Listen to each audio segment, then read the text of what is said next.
I think we can all agree that for this season, he is better off with Fitzpatrick throwing the ball than Tua.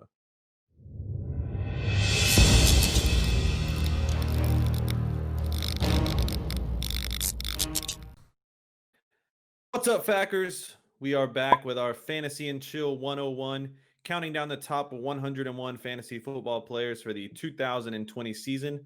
Number 45 on our countdown is wide receiver for the Miami Dolphins, DeVante Parker. He is our 17th ranked wide receiver. Last year, he finished as wide receiver number 7. So some of his stats last year, he had 72 catches for 1,202 yards and 9 touchdowns on 121 targets. He scored 216.2 fantasy points, an average of 13.5 points per game.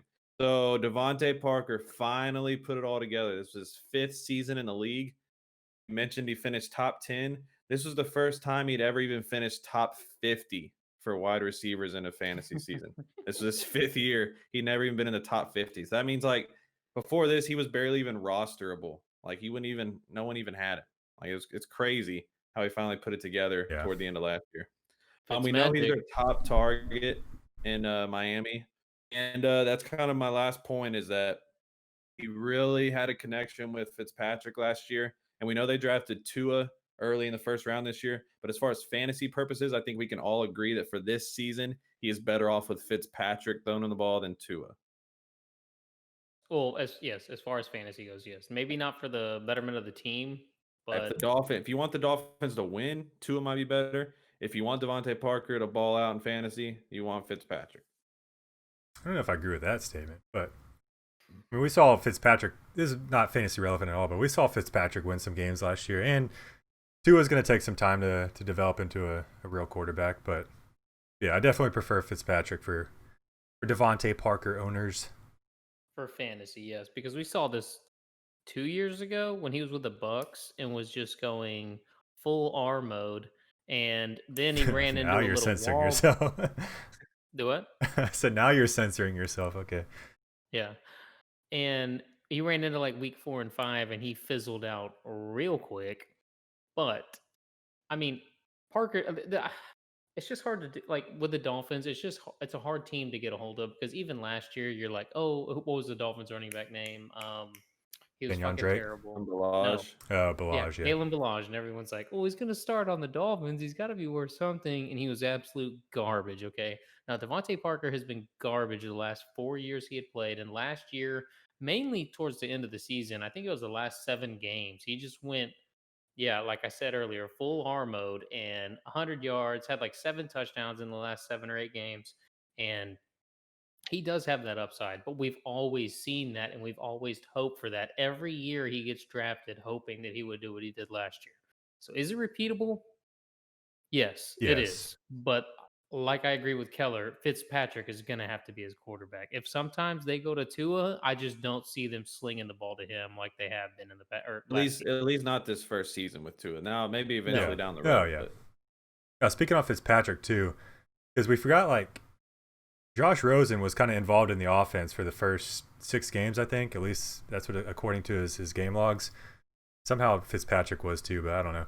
But with Josh Rosen, weeks 1 through 6, DeVante Parker was averaging 6.5 targets per game, and then once Fitzpatrick took over, he started averaging 8.1 targets per game. That's through like the back half of the season.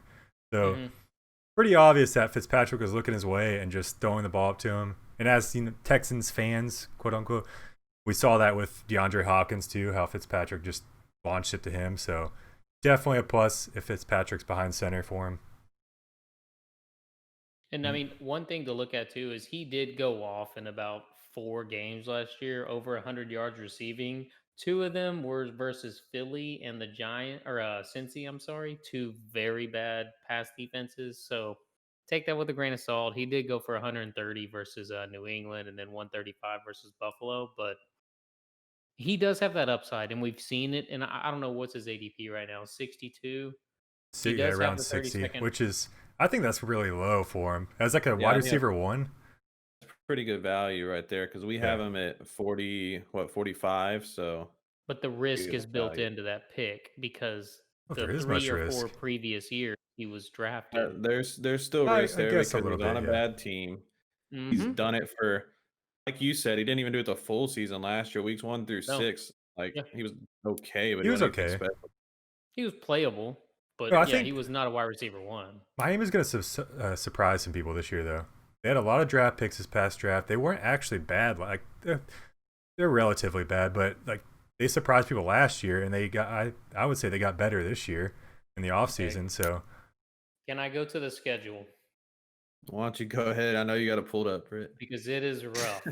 So they go at New England to open it up, Buffalo at home, at Jacksonville, Seattle at home, at San Francisco, at Denver, Chargers and Rams at home, and then it does get a little easier towards the end. But that is a pretty rough first 6 or 5 games. but he was playing Buffalo and New England last year. He was the That's number true. one So last towards year. the end of the year, he was with taking Fitzpatrick.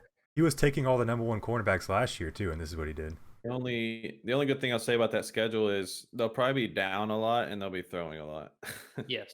Yes. With they- Fitzpatrick, hopefully, like we're saying. Now, Tua could support him, I guess, but we've seen rookie quarterbacks come in and just not thrive immediately. It takes them a little bit to catch up. I mean, the one thing that scares me. Tua will play at some point this year. So. Most Yes. likely. The one thing that scares me though is, like I said, I think they're going to be better, and I think their defense is going to be better, and their running game was non-existent last year. And now they have Jordan Howard, Matt Breida, some capable running backs. Yep. Got a couple draft picks on the O-line, so I imagine them running the ball a little bit more. We could see some regression from Parker, but with him going around guys that are like they're the number 2 on their team, like Robert Woods, possibly the number 2, AJ Green, we don't really know what he's doing. Michael Gallup, like he might be the number 3 on his team. And you're getting a number 1 at the 26th wide receiver spot, 60th overall. Like that's good value. I really like that value. You're talking about at 60 ADP, so into the 6th round, early 7th round. You're getting a guy that is probably going to be just a solid wide receiver 2, but with that wide receiver 1 upside that he showed last year, like that's good value. Now Preston Williams is coming back from an ACL injury. He didn't play much last year, if at all. I think he played a little bit, but so he could steal some targets. Got to worry about that a little bit, but I'm not too worried about it.